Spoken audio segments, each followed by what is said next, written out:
오늘 저희들이 함께 읽은 에베소서 2장 8절부터 10절까지의 말씀을 통해 여기 앞에 써져 있는 제목처럼 자랑하지 아니하는 복음이라는 제목으로 하나님의 말씀을 듣고자 합니다. 우리가 이번 달 주제는 바로 구원의 내용에 대해서 들었습니다. 복음은 도대체 어떤 내용을 갖고 있고 특별히 그 가운데서 구원의 내용은 무엇인지 우리가 지난 2단 강의를 덧붙여서 같이 듣게 되었습니다. 우리가 약간 지금 에베소서와 요한일서는 엄연히 약간의 시기가 차이가 있고 또 다른 책임에도 불구하고 이 초대교회 공동체라는 공통 분모 아래서 여전히 에베소 교회도 이단들의 도전은 계속되어 있는 것을 저희들이 알 수 있습니다.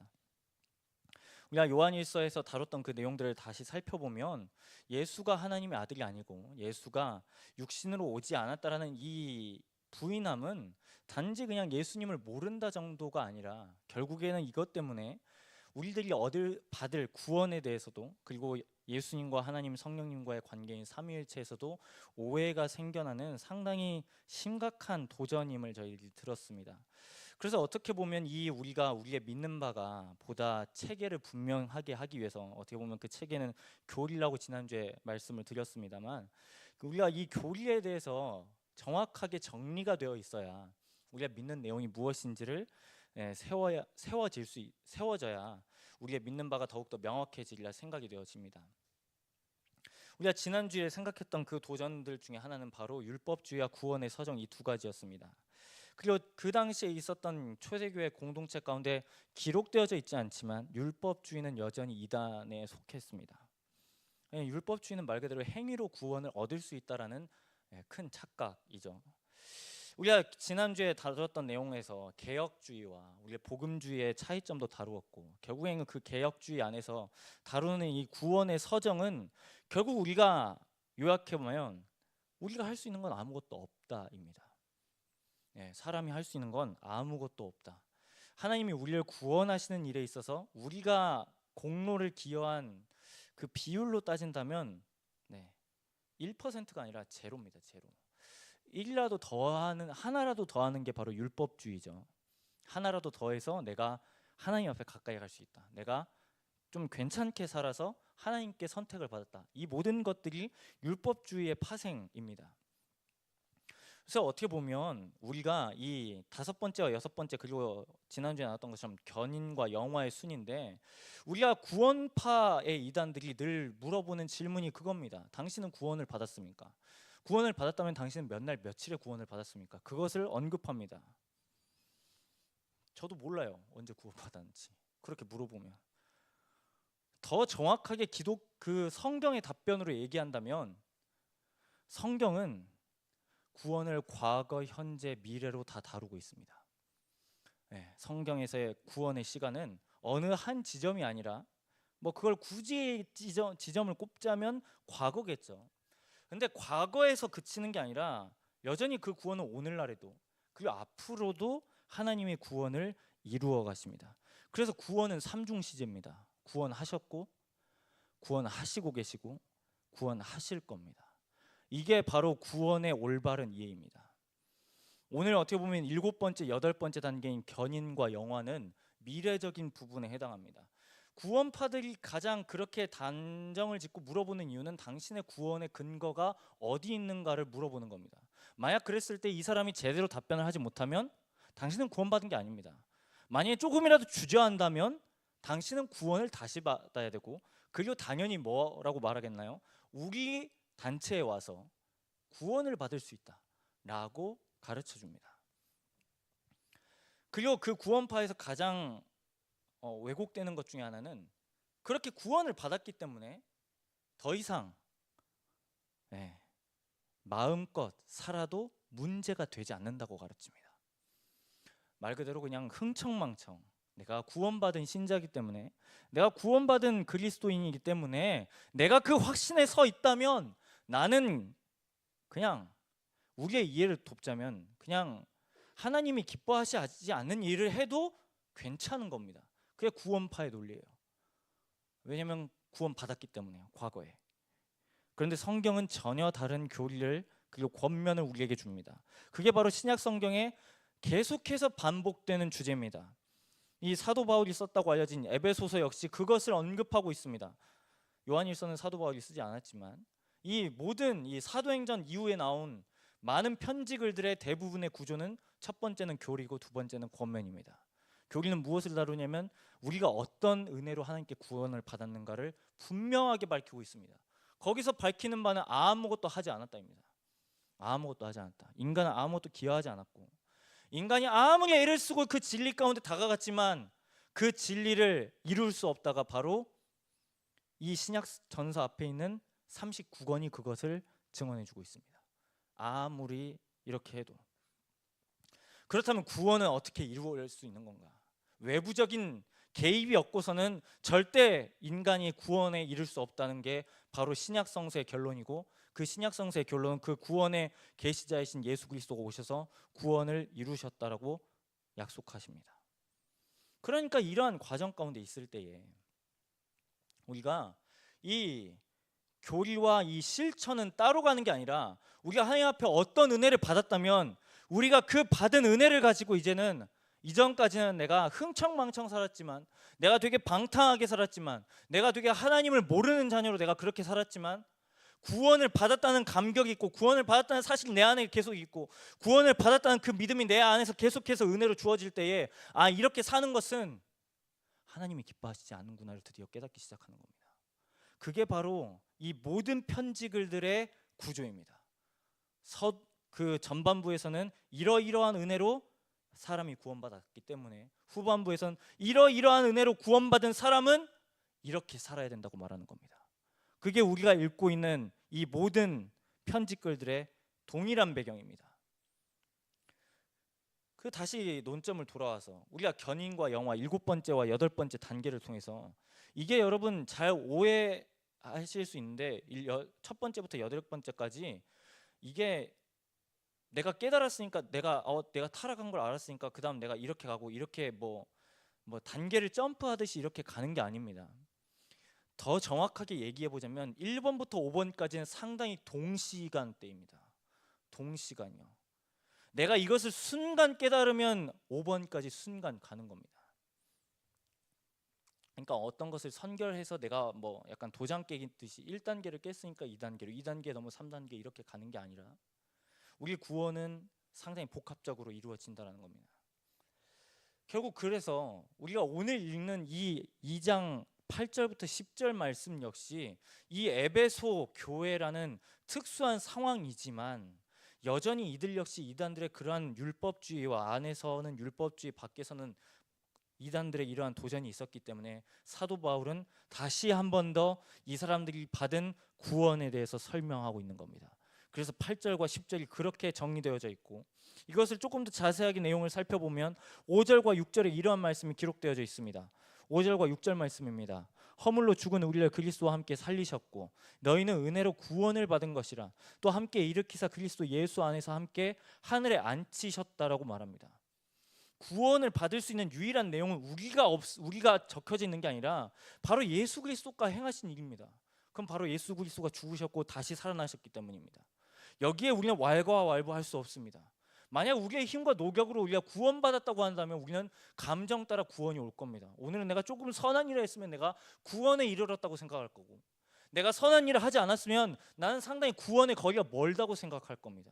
하지만 성서는 정반대의 내용을 말합니다. 그게 구원이 아니라, 구원의 시작과 마침은, 그리고 그 통로는 인간에게 있는 게 아니라 5절 6절의 말씀처럼 예수 그리스도가 죽으시고 다시 살아나셨기 때문에 구원을 받았다라고 말합니다. 이 2장만 보더라도 구원을 받았다라고 계속 표현하고 있습니다. 그러니까 이 받았다라는 건 우리가 한 게 아닙니다. 그리고 오늘 우리가 다룰 내용은, 그렇다면 이 구원을 어떻게 이루어 가시는가입니다. 우리가 현재까지 왔는데, 그럼 앞으로 미래 가운데, 솔직히 우리가 오늘 기도에서도 다뤘지만, 대표 기도에서 다뤘지만, 여러분의 삶을 잘 봐보세요. 이렇게 우리가 매주 예배드리고 헌신의 찬양 때 되게 감정이 고양되어져서 또 기도하고 하나님 말씀 열심히 읽었습니다. 그런데 나의 삶 가운데 가서 보면 나의 삶은 이게 구원받은 사람인 건지, 아니면 기독교인이 아닌 전혀 다른 삶을 우리가 살 때가 너무나 많다는 거죠. 만약 그런 걸로 재단한다면 나는 구원 안 받았다고 말할 겁니다. 하지만 성서의 약속은 거기에 기초한 게 아니라 그럼 우리의 구원은 어떻게 해서 계속해서 이루어 가는가입니다. 그게 바로 7번째 단계인 견인입니다. 견인. 말 그대로 그 차를 생각하시면 됩니다. 견인차요. 성령께서 계속해서 우리의 구원을 이끌어 가신다고요. 계속해서 구원받은 내용을 내가 예수 그리스도가 필요하고 내가 예수의 부활이 아니고서는 내가 구원받을 수 없다는 것을 우리의 내면 안에서 계속해서 그것을 기억나게 하십니다. 성령께서. 그게 바로 견인의 과정입니다.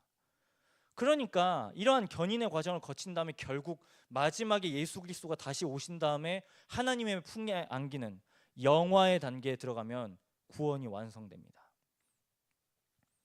어떻게 보면 이러한 이 구원의 서정 가운데서 계속해서 도전들이 여전히 있습니다. 그럼 하나님은 왜 우리에게 자유의지를 주셨습니까? 왜 우리에게 자유의지를 주셔서 우리가 받을 수밖에 없다면 왜 구원을 그냥 하시면 됐지? 왜 우리에게 자유의지를 주셔놓고 또 구원의 서정에선 밝히기로는 아무것도 우리가 할 수 없다고 말하는 겁니까? 라는 이러한 대척점 가운데 우리가 부딪히게 됩니다. 그런데 잘 생각해 보세요, 여러분. 우리가 그 구원의 서정에서도 다 다뤘지만 우리가 하고 안 하고를 구원으로 계속 구원을 받았다는 것으로 계속 갖고 가면 그건 계속해서 우리가 율법주의로 빠지는 결과를 낳습니다. 내가 성경을 읽으니까, 내가 기도를 몇 시간 하니까, 내가 찬양을 들었으니까, 내가 남의 그 어려움을 알고 내가 선행을 베풀었으니까 라는 식으로 우리가 구원에 이르렀다고 내가 생각한다면 그건 너무나 큰 오산입니다. 왜냐하면 우리의 동기는 첫 번째 단계에 말하는 것처럼 타락되었기 때문입니다. 그 전적인 타락이라고 말하는 건 우리의 의도 자체가 불순하다는 거예요. 의도 자체가 원래의 계획과는 너무나 거리가 멀다는 겁니다. 창세기가 그걸 증언하고 있습니다. 왜 그 열매를 따는 것이 죄가 되는 겁니까? 행위가 죄가 아니에요, 여러분. 오해하지 마세요. 선악과를 따먹었기 때문에 죄가 아닙니다. 선악과를 따먹으려는 그 마음이 죄인 겁니다. 그 의도가, 그 안에 있는 의도가 내가 하나님의 통치를 벗어나서 살 수 있다는 그 착각이 바로 죄인 겁니다. 그래서 기독교에서 다루는 죄는 이런 윤리나 도덕에 초월적인 거예요. 훨씬 더. 그러니까 예수님이 마태복음과 마가복음, 누가복음, 요한복음에서 말씀하시는 그 정확한 계명 가운데 행위가 죄가 아니라 마음 가운데 이미 그렇게 했다는 게 죄가 바로 여기서 드러나는 겁니다. 그러니까 이것을 우리가 계속해서 논점으로 갖고 오면 이미 우리의 동기는 처음에는 내가 예수님을 닮아야겠다, 내가 예수님을 알아야겠다, 성경을 읽지만 여러분 잘 생각해 보세요. 그 의도가 주님의 품에 안길 때까지 계속되는지. 아니요, 그렇지 않다고요. 우리는 이 성경을 읽는 것으로도 나의 우월함을 자랑하는 도구로 삼을 수 있습니다. 내가 하나님께 기도하는 것도 그런 도구로 사용할 수 있다고요. 내가 찬양을 하는 것도, 내가 섬김을 감당하는 것도, 내가 이웃에게 배려를 하는 것도 얼마든지 그렇게 갖고 갈 수 있다고요. 처음의 의도는 그렇지 아니하였는데 점점 멀어져 갔을 때는 내가 이 정도 하니까, 내가 이걸 했기 때문에 나는 구원에 이르렀다, 내가 진리와 가깝다 라고 생각한다면 너무나 잘못되었다는 겁니다. 그게 바로 이단들이 주장했던 거고 초대교회는 계속해서 그 도전들이 있었습니다. 그리고 우리가 아는 것처럼 이 구원의 서정은 초대교회 당시에 논리가 정연하게 된 게 아니라 이후 사람들이 이것을 논리적으로 체계를 세워놨습니다. 당연하죠. 여러분 생각해 보세요. 다른 예지만 이 에베소 교회 성도들이 이 에베소서를 읽지 않았습니다. 에베소서를 읽은 에베소 교회 성도들은 성경을 어디를 읽었을까요, 여러분?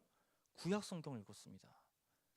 여기에 신약 성경에 나온 수많은 사람들은 다 39권을 읽었을 뿐입니다. 그리고 기껏해야 예수님에 관련된 구전을 알았을 뿐입니다. 구전이요. 그런데 이후에 이 예수님에 관한 소식을 알아야겠고 계속해서 전파해야겠기에 사람들이 이것을 쓰는 겁니다. 그게 나온 게 신약전서고 27권을 써서 계속해서 이것들이 나눠졌고 이후 사람들이 이것을 가지고 교리의 체계를 만들어낸 겁니다. 교리의 산물이죠. 어떻게 보면 다시 논점으로 돌아와 보면 결국 이러한 것은 우리가 성부 하나님께서는 구원을 계획하셨고 성자 하나님께서는 그 구원의 계획에 사용되신 겁니다. 십자가와 부활로. 그리고 성령 하나님께서는 우리 내면에 계셔서 계속해서 우리의 구원이 흔들리지 않도록 보증해 주시는 겁니다. 그러니까 이 삼위의 하나님께서 계속해서 우리의 구원을 이루어 가시는 거죠. 그러니까 이러한 이 역사 앞에서 사람이 할 수 있는 것이라고는 자랑할 수 없는 게 분명합니다. 이걸 현대로 번역해서 생각해 볼까요? 이 자랑이라는 걸 생각해 보면 정말 사람은 자랑하기를 좋아합니다. 저만 봐도 그래요. 예. 부끄러운 예지만 늘 그렇습니다. 예. 제가 늘 하는 게 있어요. 물론 설교의 딜리버리를 위해서 그렇지만 설교자가 빠지는 가장 큰 함정은요, 제가 언급했지만 클릭률일 수 있어요. 조회수가 될 수도 있고요. 내가 좀 많은 사람들이 보는구나, 나의 설교가 많은 사람들에게 영향을 미치는구나, 이런 것을 얼마든지 자랑으로 갖고 올 수 있다는 겁니다. 이걸 조금 더 모든 사람들에게 확대해 보면 내면도 자랑하기를 원하고요, 우리를 둘러싼 외부적인 환경이나 소유를 또 자랑하기를 원합니다. 그리고 그 자랑하는 것을 통해서 만족감을 얻죠. 만족감, 괜찮다고 여기는 만족을 얻습니다. 다른 말로 해볼까요? 그렇게 함으로써 행복을 얻어요. 자랑함으로써. 이게 꼭 그러니까 어떤 모임에서 주류인 사람과 좀 덜 주류인 사람은 아니다, 그게 그런 문제가 아닙니다. 예를 들어보죠. 우리가 주로 아이들한테서 발견할 수 있는 내용이에요. 무리에 들지 못하는 약간 소외된 아이들이 있어요. 그런 아이들은 누구도 말을 걸어주지 않습니다. 놀아주지도 않아요. 그래서 외톨이가 되어 있죠. 그러면 이 아이가 갖고 있는 그 이유가 딱히 없어요. 근데 그때 시기에서는 차별을 받습니다. 근데 지금 생각해 보면 그게 전혀 차별적인 요소가 되지 않거든요.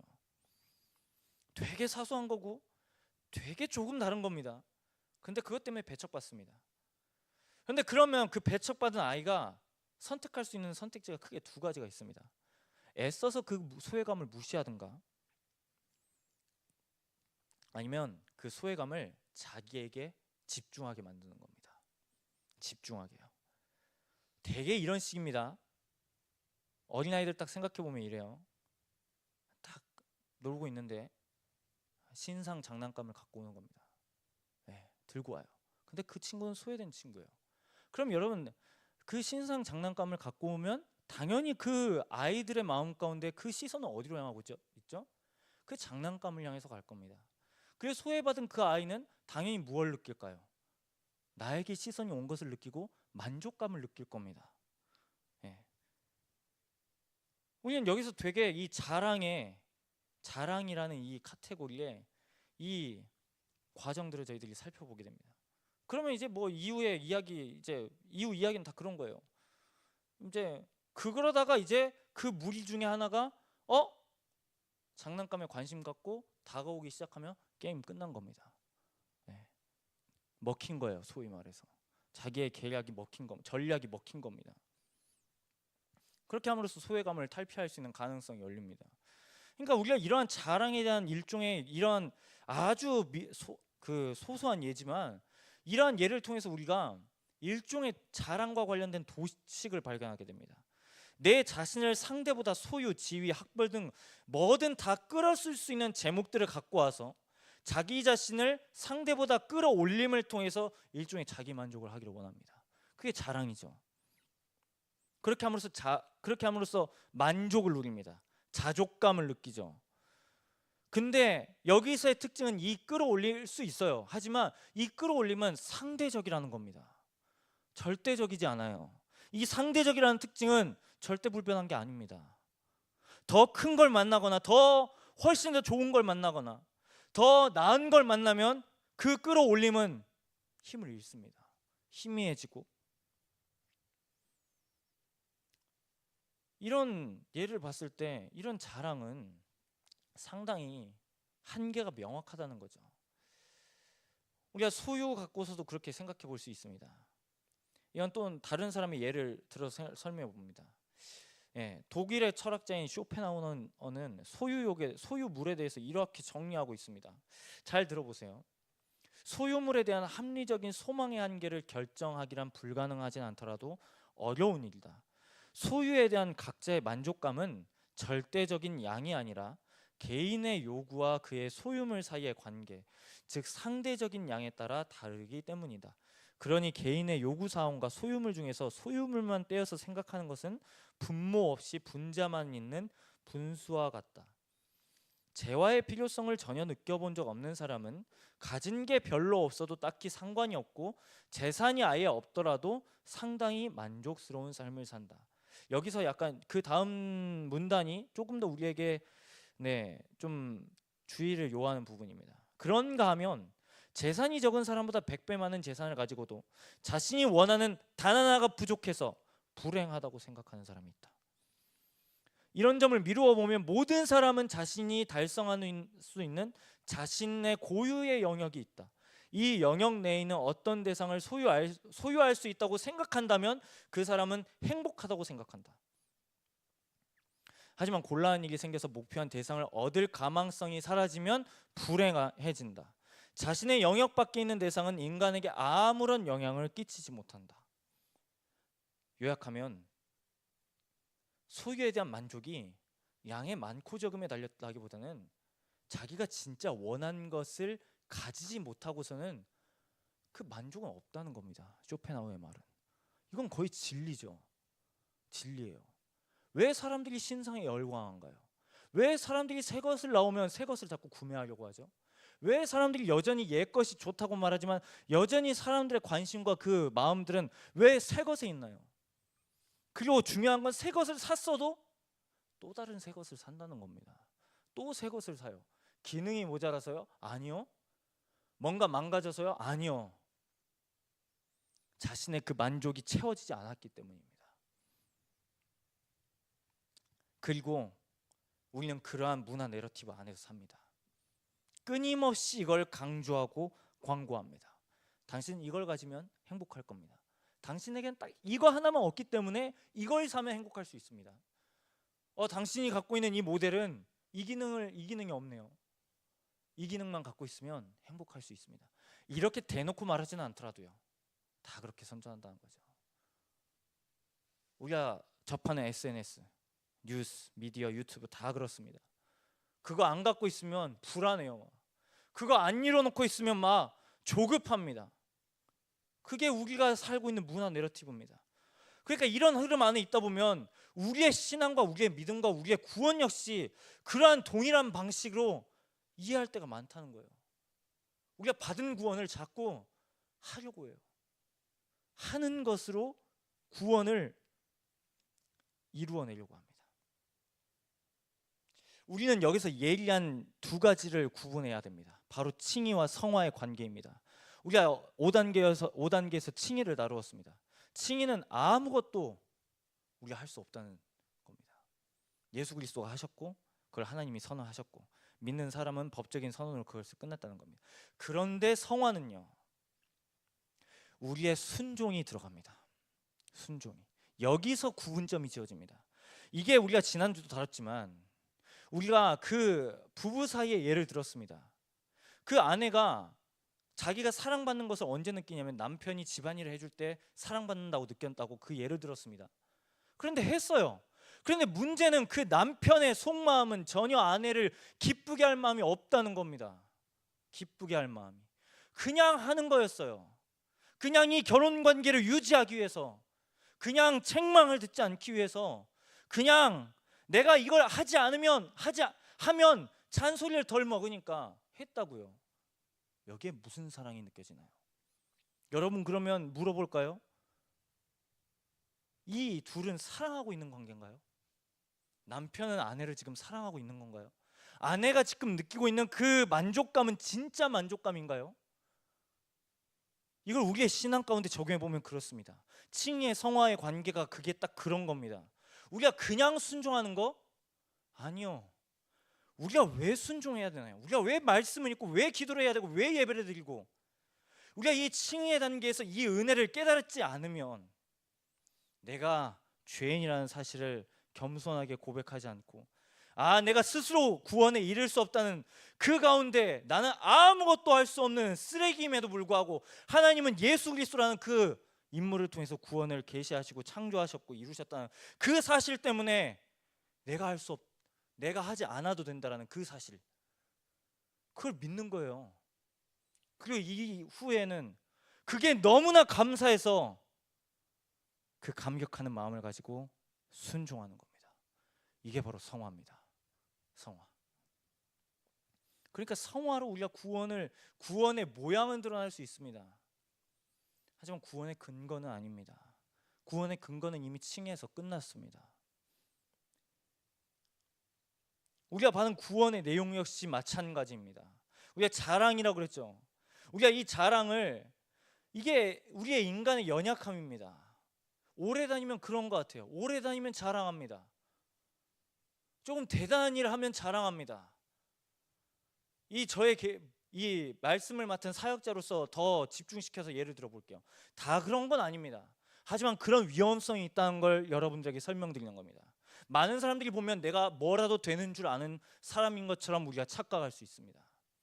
많은 사람이 내 앞에서 지금 예배드리고 있으면 내가 뭐라도 되는 줄 압니다.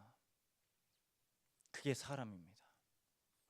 그게 목사고, 목사 역시 그래서 칭의가 되지 않고서는, 칭의의 은혜가 있지 않고서는 이 성화는 율법주의에 빠질 수밖에 없다는 겁니다.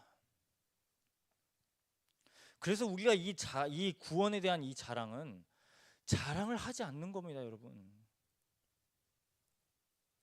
우리가 건덕지가 없어서 자랑을 못하는 그 차원의 문제가 아니에요. 이건 그러니까 우리의 존재 자체를 내가 어디에 만족을 두고 있느냐의 문제인 겁니다, 여러분. 내가 자랑을 한다는 건, 여러분, 우리가 왜 월급날이 되면 왜 우리의 어깨가 올라가나요? 어디에 우리의 만족감에 근거를 두고 있나요? 그 잔고 아닌가요? 우리가 학위를 갖고 있으면 우리가 왜 만족하고 있나요? 그 종이에 대한 것 때문에 우리가 만족하는 거죠. 그런데 복음은 그렇게 제시를 하는 게 아니라 정반대를 제시하고 있습니다. 당신들은 이미 실패했습니다. 그런데 그 실패한 것을 여러분들이 하지 않아도 되고, 이미 한 사람을 통해서 그것이 다 이루어졌고, 당신들은 이제는 그 실패를 자랑하는 게 아니라 당신들을 위해서 아무것도 하지 않아도 되는 그것을 자랑할 수 있다고 성경은 얘기하는 겁니다. 그래서 여러분, 복음은 반대로 이 세상의 것을 자랑하는 게 아니라 하나님께서 우리에게 행하신 일을 자랑하는 겁니다.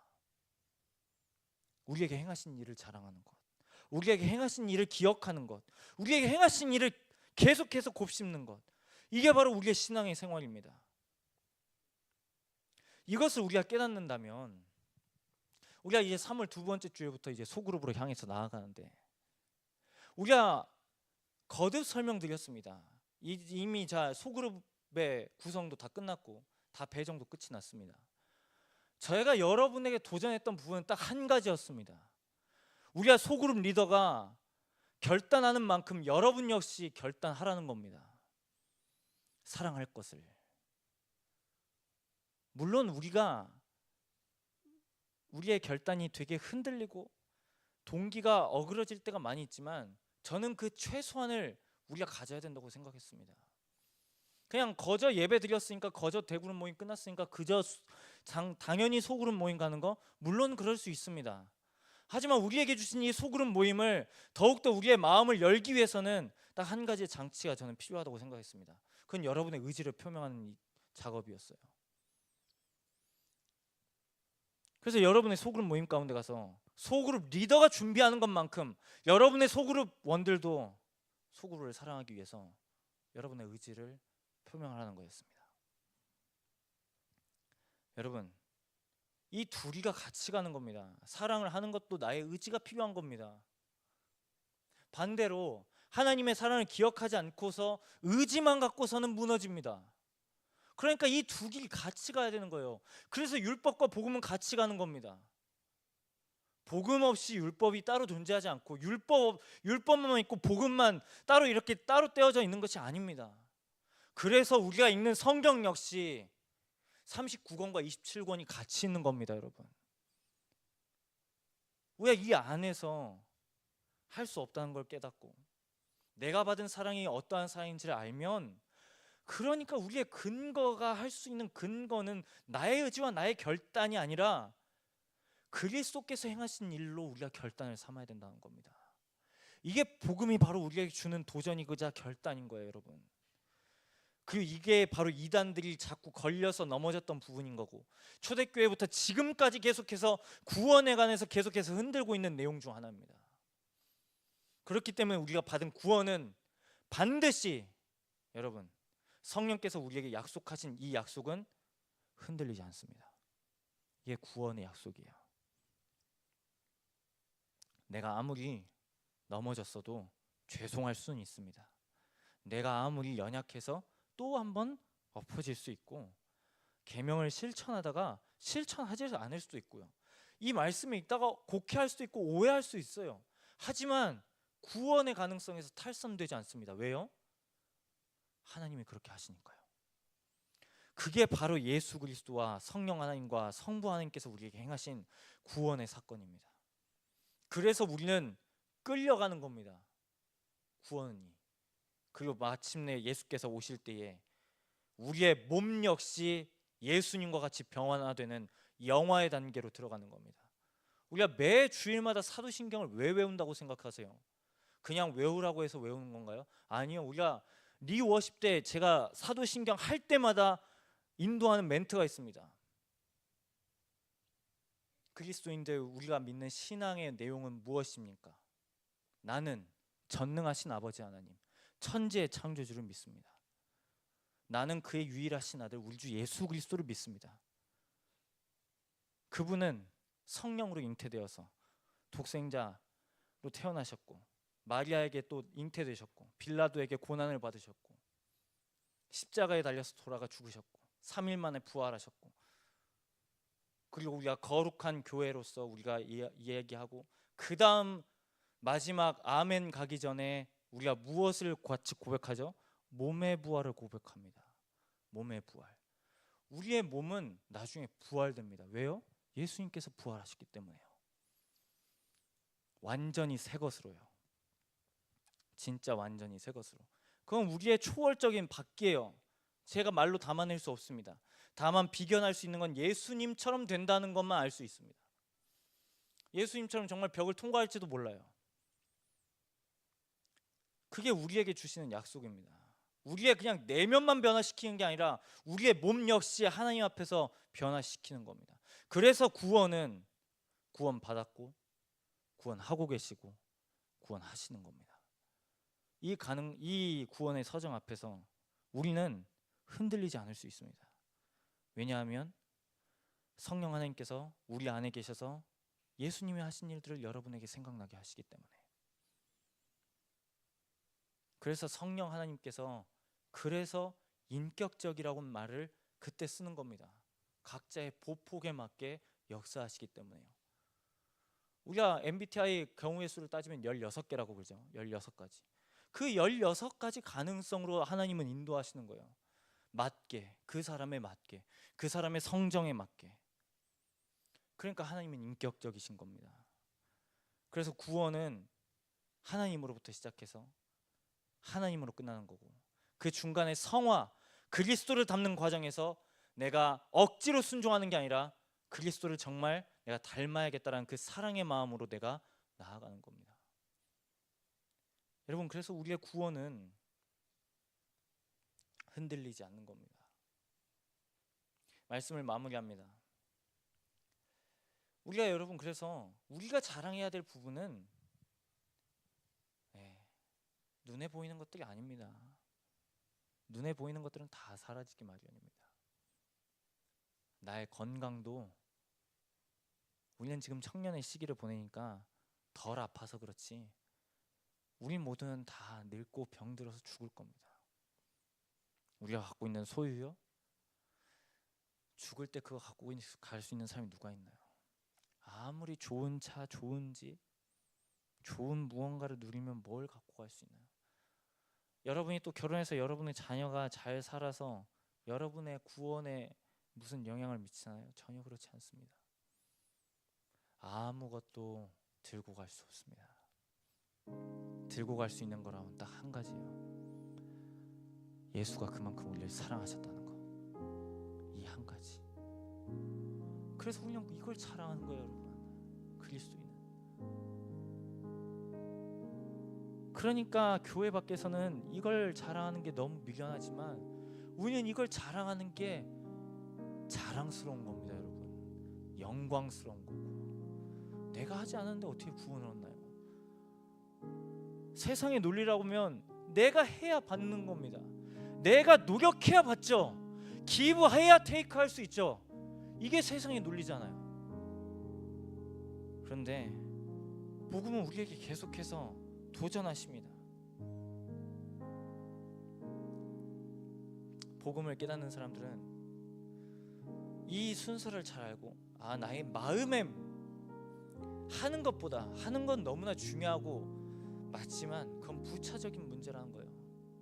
결국 우리의 문제는 우리 마음이에요. 우리 마음. 나의 마음. 내가 주를 사랑하는가?